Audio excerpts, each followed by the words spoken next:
পরিপাটি ঘর, রান্নাঘর প্রতিটা মেয়ের স্বপ্ন। ঘর বাড়ি গুছিয়ে রাখার সাথে রান্নাঘরটাও যেভাবে পরিপাটি রাখি। রাধে রাধে বন্ধুরা, কেমন আছো তোমরা সবাই? আশা করি ভীষণ ভালো আছো। আমরাও কিন্তু খুব ভালো আছি। আজকে হচ্ছে বুধবার, তোমাদের সাথে নিয়ে আজকের ব্লগটা শুরু করছি। সাথে থাকো, আজকের ব্লগটা তোমাদের খুব ভালো লাগবে। এখন বাজে সকাল 6:30। 6:30 থেকে ব্লগটা শুরু করছি। এখন একটু দেরি করে উঠছি, কারণ হচ্ছে ঠান্ডাটা বেশ পড়ে এসে একটু একটু করে। এখন আর না সকালবেলা উঠতে ইচ্ছা করে না, আর তার মধ্যে হচ্ছে উঠতে ইচ্ছা করে না, তার মধ্যে হচ্ছে এই সকালবেলা করে স্নান করে পুজো দেওয়া হয় না। কিন্তু আজকে ভাবছি সকালবেলা উঠে আজকে পুজোটা দিয়ে মানে স্নান পুজো করে রান্নাটা বসাবো। এখন আর মাঝে মধ্যে করে ওঠা হচ্ছে না, কারণ সকালবেলার জলটা না বেশ ঠান্ডা, ট্যাঙ্কির জলটা। দুপুরবেলা করলে একটু ওই জলটা একটু হালকা রোদ উঠলে ঠান্ডা ভাবটা একটু কম থাকে। তারপরে কি বলো তো, সকালবেলা স্নান করতে করতে এমন অভ্যাস হয়ে গেছে, না করলে না ভালোও লাগে না। তারপরে এই যে বাবান ছিল ঘুমিয়ে, তারপর বাবানকে উঠালাম। অনেকটা বেলা হয়ে গেছে যেহেতু এখন, তো সেই জন্য উঠালাম, কারণ পড়তে বসতে হবে। বাবানের তো কিছুদিন পরে ফাইনাল পরীক্ষা শুরু হয়ে যাবে, মানে 22 তারিখ থেকে। নভেম্বরের হচ্ছে 22 তারিখ থেকে বাবানের পরীক্ষা শুরু, তো পরীক্ষার চাপটা একটু বেশি আছে। তো সকাল সকাল উঠিয়ে দিলাম, উঠিয়ে দিয়ে তারপরে ওকে পাঠালাম ব্রাশ করতে। একটু সকালবেলা খাবে, খেয়ে পড়তে বসতে হবে। আর তার মধ্যে বাবানের ব্যাপার না, দুদিন ধরে আজকে জ্বর এসছে, একটু জ্বর সর্দিও লেগেছে। ঠিকমতো ছেলেটাকে পড়াতেও পারছে না, কারণ নিজের শরীরটা যদি ভালো না থাকে তাহলে কি আর ইচ্ছে করে বলো পড়াতে? তো সেই জন্য বাবানও ঠিকমতো পড়িয়ে উঠতে পারছে না এখন, বাবানের পাপা আর কি। তো সেই জন্য আর আমি তো সময় পাচ্ছি না, সকালবেলা দেখতেই পাচ্ছ কতটা ব্যস্ত থাকি। সন্ধ্যাবেলা একটু করে বসাই ঠিকই, তারপরেও সন্ধ্যায় কিছু না কিছু রান্নাবাড়ি থাকে, তার মধ্যে একটু সারাটা দিন ক্লান্ত একটু লাগে, তখন আর ইচ্ছে হয় না। আসলে এমন হয়েছে এখন না পড়াতে না এখন আর ইচ্ছে করে না পড়াতে। আগে তো বাবানকে আমিই পড়াতাম সব সময়, বাবানের বাবা কমই পড়াতো। কিন্তু এখন এই যে ভিডিও যতদিন ধরে শুরু করেছি, আজকে ব্লগ করা যতদিন ধরে শুরু করেছি, যত দিন যাচ্ছে আস্তে আস্তে পড়ানোর এনার্জিটা আমার কমে এসছে। আসলে ভিডিও করে এডিট করে না আর এত ক্লান্ত লাগে, আর ভালোও লাগে না পরে। আর এখন এই যে পড়ানোটা কমে গেছে, তো এই বাড়ি মানে ভিডিওতে তার আগে থেকে মানে বাড়ি করা থেকে বলতে পারো, এই বাড়িতে যতদিন ধরে এসছি কাজের চাপটাও বেড়েছে অনেকটাই, কাজটা অনেক বেড়ে গেছে। তো আস্তে আস্তে পড়াশুনো মানে তখন কমিয়েও দিয়েছি, বাবানের পাপাই বেশি পড়াতো। এরকম করে করে এখন আর ইচ্ছেও করে না যে আমি পড়াই, কিন্তু মাঝে মধ্যে একটু না পড়ালেও হয় না, সব সময় তো একজনের উপরে চাপ দিলে হবে না, দুজনে মিলেমিশেই পড়াতে হবে। কিন্তু রাতের টাইমটা পড়াই মাঝে মধ্যে, প্রতিদিন হয়ে ওঠে না, কিন্তু মাঝে মধ্যে পড়িয়ে দিই। আর সকালবেলা তো একদমই সময় পায় না, কিন্তু যেদিন ছুটির দিন থাকে সেদিন চেষ্টা করি দুপুরবেলা একটু পড়ানোর। তারপরও বাবা একটু শুয়ে থাকে দুপুরবেলা করে, আর কোন বাচ্চাই বা সারাদিন অত পড়তে চায় বলো? ওদেরও ইচ্ছে করে না যে সকাল দুপুর বিকেল রাত সারাদিন পড়তে বসবে। তবু যতটুকু সময় পাই মাঝে মধ্যে নিয়ে বসাই, একটু লিখতে বলি, বসে বসে লিখে আমি একটু বসে থাকি পাশে। আসলে বাচ্চাদের পাশে না বসে না তাহলে না বাচ্চা ঠিকমতো পড়তে চায় না। তুমি কিছু পড়া দিয়ে চলে যাবা, দেখবা কিছুই করবে না, চুপচাপ বসে থাকবে। আবার সামনে বসে থাকলে ঠিকই আবার সেই পড়াশোনাটা ঠিকই করবে। বাবানের ক্ষেত্রে কিন্তু এরকমই হয়, ওকে পড়তে বসে চুপচাপ বসে থাকে, ও ঠিক মানে পড়াশোনা করে নেবে, কোনো সমস্যা নেই। আর ওকে লিখতে বসিয়ে চলে যাও, তখন কী হবে বলো তো? ঠিক মতো না লিখবে না পড়বে, নইলে এদিক ওইদিক করবে, নইলে পড়া বাদ দিয়ে চুপচাপ বসে থাকবে, এরকমই করবে। তো যাই হোক, সকালবেলা কাজকর্মগুলো করছি। আজকে একটু গাজলে যাব, মানে বিকেলবেলা বাবানি স্কুলে যাবে, তো আজকে আর বাবানের বাবা ছুটি আছে স্কুল, বাবানের বাবা বাড়িতেই থাকবে। তো বাবানের বাবা আমি দুজনে মিলে একটু গাজল যাবো, একটু গয়না কিনতে। অনেক দিন ধরে ভাবছি ওই যে কী গয়না নিব সেটা অবশ্যই বলবো তোমাদের, কী গয়না নিয়েছি আর কি সেটা তো অবশ্যই বলবো।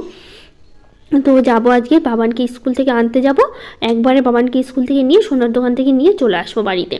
তো যাই হোক, এদিকে দেখো আমি সব কাজগুলো করছি, যে ঘরগুলো ঝাড় দিচ্ছি, সাথে হচ্ছে ঘর বাড়িগুলো গুছিয়ে নিচ্ছি। রান্নাঘরটা আজকে একটু পরিষ্কার করতে হবে। তো যাই হোক, এদিকে আবার দুধ গরম করতে চলে আসলাম। সকালবেলা বাবানের দুধ বিস্কুট খাওয়ার অভ্যাস, তো এদিকে বাবান ব্রাশ করে আসলো, তো ভাবলাম কি দুধটা বসিয়ে দিই, একটু গরম হোক, তারপর মানে গরম করে তারপর বাবানকে হচ্ছে দেবো। তো সেই জন্য দুধটা ওখানে বসালাম, দুধটা গরম হচ্ছে, আর এইদিকে হচ্ছে আমি কাজকর্মগুলো করছি। আর দুধের এরকম কি একটু যদি হয় তাহলে উতলে পড়ে, একটু পরপর ঝাড় দিচ্ছি, আর বারবার গিয়ে আমি তাড়াহুড়ো করে দৌড়ে গিয়ে দেখছি এই নাকি উতলে পড়ছে, এইবার নাকি উতলে পড়ছে, এরকমই মনে হচ্ছে। তো এই যে বাবার এখন হাঁটাহাঁটি করছে, ব্রাশ করে চলে এসে ফ্রেশ হয়ে একদম চলে আসলো, এখন খাবে। তো দুধটা গরম করে দিই, তো ও দুধ বিস্কুট খাবে, তাহলেই হয়ে যাবে। তো এদিকে তাড়াতাড়ি করে ঝাড় দেওয়া বাদ দিয়ে দুধটা গরম করে দিলাম, দিয়ে ওকে খেতে দিয়ে আমি এখন আবার ঝাড় দিচ্ছি। তো ওই যে সকালবেলা বাসি ঘরগুলো ঝাড় দেওয়া হয়ে গেছে, তো এখন হচ্ছে এই যে উঠানটা ঝাড় দিচ্ছি। তো চলো এদিকে বাকি কাজগুলো সারি আর দিদিভাইদের কমেন্টগুলো পড়ি। সোমা অধিকারী দিদিভাই বলেছে খুব সুন্দর লাগলো ফার্স্ট কমেন্ট। থ্যাংক ইউ দিদিভাই, অনেক ভালোবাসা তোমাকে এত সুন্দর করে বলার জন্য। পায়েল পাল দিদিভাই বলেছে অনেক দিন পর কমেন্ট অনেক দিন কমেন্ট করতে পারিনি, আজ করলাম ভিডিও, খুব ভালো লাগলো। থ্যাংক ইউ দিদিভাই। কেন গো তুমি কমেন্ট করতে পারো না? প্লিজ একটা কমেন্ট করো। তুমি আগে অনেক কমেন্ট করতে, এখন মাঝে অনেক দিন করোনি। তো তুমি ছোটো হলো একটা কমেন্ট করো, আমার তোমাদের কমেন্টগুলো পড়তে আমার ভীষণ ভালো লাগে। আসলে তুমি এত সুন্দর সুন্দর করে বলো, এত সুন্দর কথা বলো, সেগুলো শুনলে না বা দেখলে না এত ভালো লাগে, তখন মনটা আলাদা একটা আনন্দ হয়। আর ভিডিও করার একটা এনার্জি পায় তোমাদের কমেন্টগুলো পড়ে। তোমরা যখন ভালো ভালো কথাগুলো লিখো, সবাই ভালোই লিখে, সবাই ভালো ভালো কথা লিখে, তো সেগুলো যখন পড়ি না তখন মনে হয় নিজেকে একটু আলাদাই মনে হয় যে সত্যি ভালো করছি। তখন মনে হয় হয়তো যখন তোমরা বলো যে ভালো হয়েছে, তখন মনে হয় না সত্যি হয়তো ভালো করতে পারছি ভিডিওটা। তো যাই হোক, এদিকে কাজকর্ম করে চলে আসলাম রান্নাঘরে। তো আমি কখনো রান্নাঘরে এঁঠো বাসন রাখি না, সবসময় রাতে একদম রান্নাঘরটা মেজে ঘষে পরিষ্কার করে রান্নাঘরটা রাতেই আমি সবসময় পরিষ্কার করে রাখি। আর যা বাসন থাকে রাতেই কিন্তু আমি করে নিই। কালকে রাতে কি হয়েছে না, খাওয়া দাওয়ার পর আমার শরীরটা একদমই ভালো লাগছিল না, হঠাৎই কেমন যেন লাগছিল, মাথাটা একটু ঘুরছিল। তো সেই জন্য রাতে সব বাসন রেখে দিয়েছি। আমি আবার শরীরটা খারাপ লাগলে রাতে যদি বাসন থেকে যায় কখনো, সেটা কিন্তু রাতে আমি না রাখলেও রেখে দিলেও বাবানের বাবা মেজে নেয়। আসলে ওর শরীরটা ভালো থাকলেও কি করে, ধরো আমার শরীরটা খারাপ লাগছে, বাসন রেখে দিচ্ছি, মাজতে পারছি না, তখন বাবানের বাবা মেজে সব কিছু ধুয়ে রেখে দেয়। রাত্রেবেলা রান্নাঘরটা ওই পরিষ্কার করে রাখে, যদি কোনোদিন আমার শরীরে খারাপ লেগে থাকে।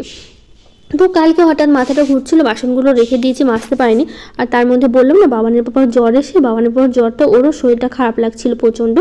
তো সেই জন্য ওই বাসনগুলো মাজতে পারিনি। তো ভাবলাম থাক, একটা দিন রাখলে কিছু হবে না। অবশ্যই এঁঠো বাসন রাখা উচিত না রান্নাঘরে, কিন্তু এখন কোনো উপায় ছিল না, নিজের শরীরটাও খারাপ, আর এদিকে বাবানের বাবার শরীরটাও খারাপ। তো ভাবলাম থাক, সকালবেলা আর একবারে পরিষ্কার করে রান্নাঘরে পরিষ্কার করে নিয়ে রান্না বসাবো। তো সেই জন্য আর কোনো উপায় না পাই কী করবো, সেই রেখেই দিয়েছিলাম। তো এখন এই যে এঁঠো বাসন যে কটা ছিল সব কটা মেজে নিলাম। আর এইদিকে রান্নাঘরটা খুব ভালো করে আজকে পরিষ্কার করবো। এই যে ইয়েটা সেলফটা আছে না, ওটা বেশ সাবান দিয়ে পরিষ্কার করতে হবে, কয়েকদিন করা হয়নি না, তেল তেলে হয়ে গেছে। তো ভাবলাম একবারে সাবান দিয়ে ভালো করে রান্নাঘরটা পরিষ্কার করি। আমি যেমন প্রত্যেকটা ঘর যেরকম পরিষ্কার পরিপাটি করে গুছিয়ে সাজিয়ে রাখি, সেরকমভাবে রান্নাঘরটা কিন্তু আমি সবসময় পরিষ্কার পরিচ্ছন্নই রাখি। এগুলো কাজ কিন্তু প্রতিদিন রাতে আমি করে রাখি, খাওয়া দাওয়া শেষ করে রাত্রেবেলা এগুলো কাজ আমার করে নেওয়া থাকে। কিন্তু কি বলো তো, এই যে বললাম না শরীরটা খারাপ লাগছিল একটু, তো সেই জন্য রাতে আর করে উঠতে পারিনি। তো সেই জন্য সেই কাজটা এখন সকালবেলা করে করছি। তো অনেকগুলো বাসনও জমেছে, বাসনগুলো গোছাবো। আর ওই যে লাল যে গামলাটার মধ্যে বাসনগুলো রাখি, সেই গামলাটাও হচ্ছে আজকে পরিষ্কার করব। অনেকদিন পরিষ্কার করা হয়নি, তো ওটা তো সব সময় করা হয় না। আর তার মধ্যে রান্না সবসময় করা যেত, সমস্যা হতো না, কিন্তু বাইরে বের করা হয় তো সেই জন্য আর সবসময় করে ওঠা হয় না। আসলে কি বলো তো, গামলাটা এতটাই বড়, বেসিনে না হয়ে ওঠে না। বেসিনটা আমার বড়, কিন্তু বেসিনের অনুযায়ী গামলাটা হয়ে গেছে বেশি বড়। তো ভেতরে না গামলার ভেতরটা মাজলে ঠিক আছে, বেসিনের মধ্যে পরিষ্কার করে নেওয়া যায়, কিন্তু বাইরের দিকটা না তখন অসুবিধা হয়ে যায় প্রচণ্ড, কারণ গামলাটা অনেকটাই বড়। তো সেই কারণে সবসময় গামলাটা বাইরে নিয়েই মাজতে হয়। তো সেই কারণে আর সবসময় মাজা হয়ে ওঠে না, মাঝে মধ্যে হচ্ছে পরিষ্কার করে নিই ওটা গামলাটা। তো যাই হোক, এদিকে রান্নাঘরটা আমার মোটামুটি পরিষ্কার হয়ে গেছে। আর একটু বাকি আছে, এই যে কি বলবো, ওভেনের নিচটা এটা একটু করে নিলাম। রাতে একটু ভাজা পোড়া কিছু করেছিলাম, তো সেটারই তেল ছিটে গেছে, কিন্তু হচ্ছে সেটা আর পরিষ্কার করে উঠতে পারিনি, বললাম তো তোমাদের। তো সেই কারণে হচ্ছে সকালবেলা সব কাজটা করে নিচ্ছি এখন। তো ওভেনের ওপরে ইয়েগুলো ছিল, ওগুলো আসলে নামটা আমার মনেই থাকে না। তো যাই হোক, ওটা করলাম না। তো ভাবলাম রান্না তো করবোই। আর এই যে থালার বাটিটা পরিষ্কার করছি, কারণ বাবান এটাতে দুধ আর বিস্কুট খেয়েছিল, তো ওর খাওয়া দাওয়া হয়ে গেল, তো সেটা আমাকে আবার দিয়ে গেল। তো সেই জন্য হচ্ছে, কারণ ও খাওয়া দাওয়া শেষ করে যদি শুকনো খাবার, বেশিরভাগ আর কি ভাত বাদ দিয়ে অন্য কোনো খাবার যেটা হয়, ও খাওয়া দাওয়া শেষ করে কিন্তু বাটি সবসময় বেশি নিয়ে রাখে, কিন্তু ভাতের থালাটা রাখে না। যদি একা একা খাই কখন, আমি যদি বলি যাও এঁঠোটা তুলে থালাটা রেখে আসো, কিন্তু থালাটা বেশি নিয়ে রাখবে। আমি এঁঠো মুছতে বললে ভেজা কাপড়টা এনে এঁঠোটা কিন্তু মুছে নেবে। ও সবসময় কিন্তু এগুলো টুকিটাকি কিছু কাজ ভাবান কিন্তু আমি এখন থেকেই করাই, কারণ এঁঠো থালা রাখা, তারপর এঁঠো মোছা, এগুলো কিন্তু করে ওই। তো ভাতের থালা খুব কমই ওঠায়, কিন্তু সবসময় যদি একসাথেই খাওয়া হয়, কিন্তু একা একা খেলে মাঝে মধ্যে বলি, মাঝে মধ্যে বলি না। কিন্তু অন্য কোনো খাবার টাবার কিছু খেলে ও সবসময় খাওয়া শেষে বেসিনে কিন্তু রেখে দেয়। ওটা তো আর একসাথে খাওয়া হয় না, আগে পিছিয়ে যখন যেরকম ইচ্ছা খাওয়া হয় আর কি, যার যেরকম ইচ্ছা, সেই জন্য। এই যে রান্নাঘরের কাপড়গুলো ছিল না, সেটা একটু সার্ফ দিয়ে পরিষ্কার করলাম। এটা কিন্তু আমি প্রতিদিনই প্রায় করে থাকি, সবকটা না হলেও যেটা বেশি ব্যবহার হয় যে কাপড়টা, তো সেই কাপড়টা কিন্তু আমি প্রতিদিন একটু সার্ফ দিয়ে পরিষ্কার করি। আর এগুলো তো বেশি ব্যবহার হয় না, যে এখন যেটা ধুচ্ছি এটাই কিন্তু বেশি ব্যবহার হয় সব সময়, তো সেই জন্য এটা প্রতিদিন আমাকে সার্ফ দিয়ে পরিষ্কার করতে হয়। তো তো আপাতত এখানে মেলা থাক, একটু পরেই রান্না করার সময় নিয়ে নেবো, তখন তো লাগবেই। তো ভাবলাম আপাতত এখানে থাক, হালকা পাতলা রোদ উঠলে শুকিয়ে যাবে। তো অনেকগুলো বাসনই জড়ো হয়েছে গামলাতে, পুরো একটা খালি হয়ে গেছে। তো সেই বাসনগুলো গামলাটা নিচে রেখেছি, ওখান থেকে নিয়ে নিয়ে একটা একটা করে ভালো করে গুছিয়ে নিচ্ছি। তো কয়েকটা দিদিভাইয়ের কমেন্টগুলো পড়ে নিই। এমডি নাজরুল চ্যানেল থেকে দিদিভাই বলেছে, দিদিভাই আমি অনেক ভালো আছি, তোমার ভিডিও দেখলাম খুব ভালো লাগলো। থ্যাংক ইউ দিদিভাই, অনেক ভালোবাসা তোমাকে। শিউলি দত্ত দিদিভাই বলেছে, আপনার ভিডিও ফার্স্ট দেখলাম, খুব ভালো লাগলো, পাশে আছি, আমার নামটা নিও, আমার নাম শিউলি দত্ত। থ্যাংক ইউ দিদিভাই, আমি তোমাকে তুমি করে বলছি, যেহেতু তুমি আমাকে প্রথমে আপনি করে বললে। তো যাই হোক, আসলে কি বলো তো, কিছু মনে করো না তুমি বলাতে, কারণ আমার আবার আপনিটা ঠিকমতো মানে হয় না আর কি, কারোর সাথে বলতে গেলেই না আমি সবার প্রথমে সবসময় তুমিটাই আসে, তুই তো আসেই না। আর আপনিটা খুব কম ধরো কারোর সাথে অচেনা কারোর সাথে কথা বলছি, কিন্তু যাই হোক কিছু মনে করো না। আর তার মধ্যে কি বলো তো, আমার ওই তুমিটাই সবসময় সবার সাথেই আসে, আপনিটা খুব কম আসে, মানে হঠাৎ করে যদি কারোর সাথে কথা বলে ফেলি সবসময় তুমিটাই আসে, তো সেই জন্য তুমি বলছি। তো যাই হোক, কেমন আছো দিদিভাই অবশ্যই জানিও, তোমার কমেন্টটা পেয়ে আমি ভীষণ খুশি হয়েছি, অনেক ভালোবাসা তোমাকে। তো গামলাটা নিয়ে চলে এসে ভালো করে মেজে নিলাম। আর গামলার ভিতরে এইটা থাকে, এটা আমাদের বেসিনের সাথেই দিয়েছিল, বেসিনে লাগানোর জন্য। কিন্তু হচ্ছে কি বলো তো, ওই বেসিনে তো আর লাগানো হয় না, গামলার উপরেই রেখে দিই। বেসিনে কোনো বাসনও ধুয়ে রাখা হয় না, তাহলে এটা রেখে দিলে সুবিধা হয়, কিন্তু আর বেসিনে লাগানোই হয় না। তো যাই হোক, এদিকে গামলাটা ধুয়ে ওখানে হেলান দিয়ে রেখে দেবো, জলটা ঝরবে, আমি আবার চলে যাব স্নান করতে, স্নান পুজো করে রান্নাটা করব। তাড়াতাড়ি করে কাজকর্মগুলো কিন্তু করছি। তো যাই হোক, জামা কাপড় একদমই কাছাকাছি করিনি, কয়েকটা ছিল কাচতে হতো, তো ভাবলাম থাক আর দু একটা জমুক, তখন একবারে কেচে নেবো। তো শ্যাম্পু করেছি স্নান করার সময়, আর স্নান করে তারপরে গাছের ফুলগুলো তুলে নিয়েছি, নিয়ে চলে আসলাম ঠাকুর পুজো দিতে। বিকেলবেলা যাবো গাছ হলে, আজকে একটু তাড়াহুড়ো করছি না, আমি ভেবেছিলাম বাবানের পর স্কুল আছে, এদিকে সময়ের মতো রান্নাবাড়ি সব কিছু করে নিয়েছি, হঠাৎ বেরোনোর এক সময় দেখি যে বাবানের পর রেডি হয়নি স্কুল যাওয়ার জন্য। তা আমি বললাম স্কুল যাবো না, বলছে না আজকে ছুটি আছে, আমাকে আগে থেকে বলেইনি ছুটি আছে। তো সেই জন্য হচ্ছে কি বলো তো, ওই আর মানে আমার খেয়াল ছিল না, মানে জানা ছিল না যে আজকে ছুটি আছে। তো বেরোনোর সময় বুঝতে পারলাম। তো যাই হোক, এদিকে ফুল দিয়ে সাজিয়ে নিচ্ছি, এখন গাছে একটু কম ফুলই ফুটছে, আর ঘরের পিছন থেকে একদমই ফুল তুলতে যায় না, প্রচণ্ড জঙ্গল হয়ে গেছে। সেদিন সাপ দেখে ভয়ে আমি আর যাই না ঘরের পিছনে, প্রচণ্ড ভয়ই লাগে সাপ দেখে। তো সেই পর থেকে বাদ দিয়ে দিয়েছি, ঘরের পিছনের ফুলগুলো ওভাবেই থেকে যাচ্ছে, সামনে যে কটা পাচ্ছি তুলছি। আর তার মধ্যে সাদা ফুল তো এখন অনেকটাই কমে এসছে, যেহেতু হচ্ছে এখন কি বলবো মানে শীতটা পড়ে এসছে না, তো সেই জন্য সাদা ফুলটা কিন্তু অনেকটাই কমে এসছে, এখন অনেকটা কম ফোটে। তো সেই কারণে হচ্ছে সামনে যে কটা পারি মানে জবা ফুলগুলো তুলে নিই, আর সাদা ফুল দিয়ে একটা যা পারি তুলে নিই, ওগুলো দিয়েই হচ্ছে পুজো দেওয়া হয় আপাতত। তো এদিকে পুজো শেষ করে চলে এসে তুলসী মন্দিরে। আর এই যে গাঁদা ফুলের গাছগুলো কত সুন্দর ফুল ফুটেছিল, কিন্তু মাঝে বৃষ্টি হয়ে না সবগুলো গাছই নষ্ট করে দিয়েছে, এবার কোনো গাছই ঠিক মতো হলো না। মানে কি বলবো, বেগুনের গাছগুলো লাগিয়েছিলাম না কদিন আগে, সেই বেগুনের গাছগুলো বৃষ্টিতে সব কটা মরে গেছে, আর দুটো একটা গাছ আছে, আর বাকি সব গাছগুলো মরে গেছে। বাবানের বাবাকে বললাম যে আবার নতুন দু একটা গাছ নিয়ে এসো, কারণ এখন যদি না লাগাই না পরে আর হতেই চাইবে না, আর এখনই তো সময় লাগানোর জন্য। কিন্তু কি বলো তো, ওই বৃষ্টির জন্য সব কি সুন্দর গাছগুলো বেঁচেও গেছিলো, বৃষ্টির কারণে কেন জানি না এবার কোনো গাছই ঠিক মতো হচ্ছে না, যে গাছই লাগাচ্ছি কোনো গাছই হচ্ছে না। কি সুন্দর পালংয়ের শাকগুলো বেরিয়েছিল, ছোটো ছোটো গাছগুলো বেরিয়েছিল পালং শাক, কিন্তু কি বলো তো, পরে যে বৃষ্টির জন্য সব কটা গাছ এখন মরে গেল, একটা পালং শাকও হলো না, আবার নতুন করে বীজ এনে ফেলতে হবে পালং শাক। তারপর হচ্ছে সাদা ডাঁটাটাও নষ্ট হলো, তারপরে হচ্ছে বেগুন গাছগুলো তো পুরো নষ্ট হয়ে গেছে, নতুন করে না লাগালে এখন আর হবেই না, মানে এরকম খারাপ লাগছে। আর গাঁদা ফুলের গাছগুলো তো পুরো নষ্ট হয়ে গেছে, কিছু করার নেই, কি আর করবো বলো, না হলে এখন বৃষ্টির জন্য। এবার তো প্রচণ্ড বৃষ্টি হলো আমাদের এইদিকে। তো এদিকে পুজো শেষ করে চলে এসি রান্নাঘরে, আজকে রান্না করব সয়াবিন রান্না করব, কারণ কালকের না একটু ডাল আর ফুলকপির তরকারি থেকে গেছে, তো সেই জন্য না আর সেরকম কিছু করব না, শুধুমাত্র হচ্ছে সয়াবিন করে রাখবো।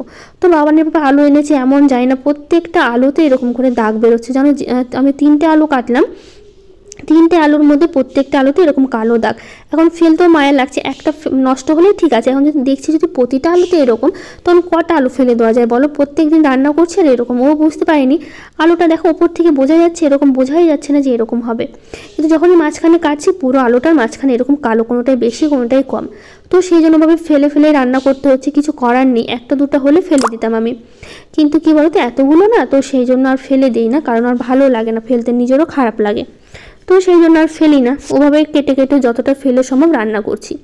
তো বাবানের বাবা পেঁপে এনে দিল, আবার পেঁপে সিদ্ধ খাবে, তো সেই জন্য অর্ধেকটা কেটে আবার পেঁপে সিদ্ধ দিয়েছিলাম, কারণ ওর পেঁপে সিদ্ধ খেতে ভীষণ পছন্দ করে, কিন্তু আমার অতটা ভালোও লাগে না।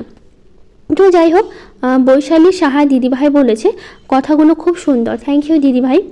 আর শারমিনা মণ্ডল দিদিভাই বলেছে অনেক সুন্দর লাগে তোমার ব্লগ, খুব সুন্দর ঘরবাড়ি তোমার, খুব সুন্দর গোছানো ব্লগ করো, থ্যাংক ইউ দিদিভাই, তোমাকে অনেক ভালোবাসা।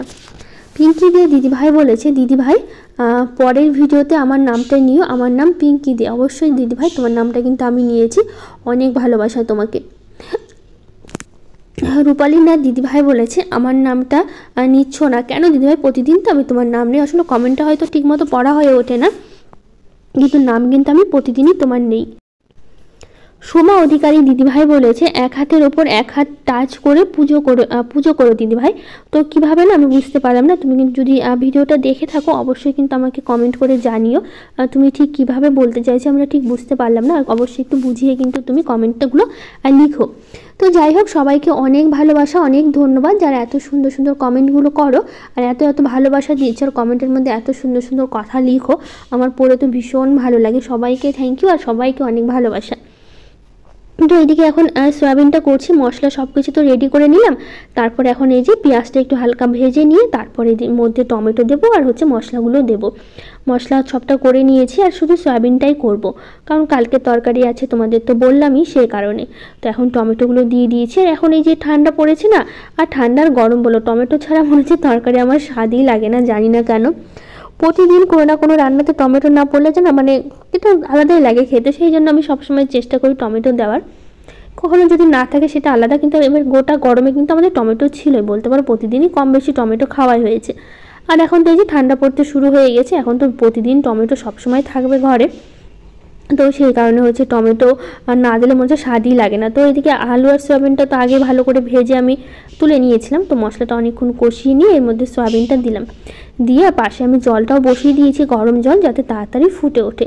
তো এদিকে মশলার সাথে সয়াবিনটা অনেকক্ষণ আমি কষিয়ে নিয়েছি, নিয়ে তারপর এখন এর মধ্যে দিয়ে দেবো হচ্ছে গরম জলটা, প্রায় অনেকটা কিন্তু জলটা গরম হয়ে গেছে, তো সেই জন্য বেশি একটা গরম করতে হয়নি, তো অনেকক্ষণ গরম করে নিলাম, নিয়ে তারপর ঝোলটা দিয়ে কিছুক্ষণ ফুটিয়ে নেব। তো এইদিকে খাওয়া দাওয়া শেষ করে নেব, নিয়ে তারপরে হচ্ছে বাবানকে আবার রেডি করতে হবে, তো তিনজনে মিলেই খেয়ে নিলাম। তারপর এর মাঝে আবার চুলটাও শুকিয়ে নিয়েছিলাম একটু, মানে আমি বেশি শুকাইনি, অর্ধেকটা শুকিয়েছে, বাইরে রোদ উঠেছিল তো বেশ, তো রোদে দাঁড়িয়েছিলাম শুকিয়ে গেছিলো, তো সেই জন্য বাবানের বাবা বাবানকে স্কুলে নিয়ে যাবে, ওই আজকে দিয়ে আসবে, দিয়ে চলে আসবে, তারপরে বিকেলবেলা বেরোবো, যে বললাম সোনার দোকানে যাবো একটু গয়না কিনতে। তো যাই হোক, এদিকে বাবানকে জুতা পরিয়ে রেডি করে দিচ্ছে, আর এই যে সাদা কালারের জুতো এত নোংরা হয়, এত ধুই, আজকে পরিষ্কার করে ধুয়ে পাঠাচ্ছি, বাড়িতে আসলে বাড়িতে যখনই আসবে তখন মনে হবে যেন কতদিন জুতাটা আমি ধুই না, জানো এতটাই নোংরা করে আসে। তো যাই হোক, এদিকে গাজলে বেরিয়েছিলাম, বেরিয়ে যাওয়ার পর বাবানকে নিলাম, নিয়ে তারপরে গয়নার দোকানে গেলাম। কি গয়না নিলাম অবশ্যই বলছি, ওই যে পুঁথির যে হচ্ছে সীতাহারগুলো পাওয়া যায় না, ওই সীতাহারটা নেওয়া হয়েছে। তো যাই হোক, তোমাদের দেখাতে পারলাম না, আসলে বাবানের বাবা একদম পছন্দ করে না যে গয়না হচ্ছে ভিডিওতে দেখানোর, তো সেই জন্য কখনোই আমি আমার কোনো গয়না তোমাদের সাথে শেয়ার করি না, আসলে ও খুব এগুলো একদমই পছন্দ করে না, কিন্তু যদি না বলে কেমন করে তোমাদের সাথে শেয়ার করি, তাই শুধু বললাম। তো যাই হোক, এদিকে গয়নাটা নিয়ে তো ভাবলাম একটু মোমোর দোকানে ঢুকি, আমি যখনই গাজলে মোমো খাই এই দোকান থেকেই খাই কিন্তু। তো যেহেতু বিকেল টাইম, তো এখনই মোমোর দোকান শুরু করলো, বেশি লোকজন নেই কিন্তু প্রচণ্ড ভিড় হয়, আর এখানকার মোমো খেতে ভীষণ ভালো লাগে। আর বাবানের বাবা একদম মোমো পছন্দ করে না, ও সবসময় আমাদেরকে খাওয়ায় আর চুপচাপ বসে থাকে, তো সেই জন্য মোমো খেলাম, তারপরে দুজনে মিলে স্যুপ খেলাম, আমি আর বাবান দুজনে 2 প্লেট খেলাম, মানে হাফ প্লেট করে, ফুল প্লেট আমি একদমই খেতে পারি না, তো সবসময় আমরা কী করি হাফ প্লেট করে নিই। তারপরে খাওয়া দাওয়া শেষ করে বাড়িতে আসলাম, বাড়িতে আসার কিছুক্ষণের মধ্যে সন্ধ্যা হয়ে গেছিলো। এখন তো যেহেতু তাড়াতাড়ি সন্ধ্যা হয়, তো সন্ধ্যা হতে খুব একটা সময় লাগে না, সন্ধ্যা দিয়ে তারপরে একটু চিড়ে ভাজছি। বাবানের বাবার শরীরটা ভালো নেই, জ্বর, স্কুল থেকে মানে বাবানকে নিয়ে আসলাম, সারাদিনই কিছু খাইনি, সেই সকালে একটু ভাত খেয়েছে, তো বললো কি আমাকে একটু চিড়ে ভেজে দাও, তারপর চিড়ে ভেজে চানাচুর দিয়ে লঙ্কা দিয়ে দাও, আমি ওটাই খাবো, ভাত খেতে একদমই ইচ্ছে করছে না। তো সেই জন্য এই চিড়েটা ভাজলাম, যেহেতু তেল দিয়ে ভাজা হলো, তো সেই জন্য 2টো কাগজ নিয়েছি, ওর মধ্যে চিড়েটা দেবো, দিয়ে নাড়াচাড়া করলে সব তেলটাই প্রায় টেনে নেবে, আর এদিকে ঠান্ডাও হয়ে যাবে। তো অনেকক্ষণ ছড়িয়ে রেখে দিয়েছিলাম, রেখে দেওয়ার পর অনেকটা তেল কিন্তু টেনে নিয়েছে, নিয়ে এভাবে নাড়াচাড়া করেছিলাম অনেকক্ষণ ধরে। তারপর ঠান্ডা হওয়ার পর এর মধ্যে দিব একটু চানাচুর দেবো, আর একটু লবণ দিয়ে মাখিয়ে নেবো, তেল যেহেতু দিব না, যেহেতু অলরেডি তেলে ভাজা হয়েছে। তো লঙ্কা হচ্ছে গোটা লঙ্কাই দিয়েছিলাম, কুচিয়ে করে আর দেওয়া হয়নি, গোটা লঙ্কায় বাবানের বাবা চিবিয়ে চিবিয়ে খেয়েছে। তো যাই হোক, আজকের ব্লগটা কেমন লাগলো জানিও, আজকের মতো টাটা।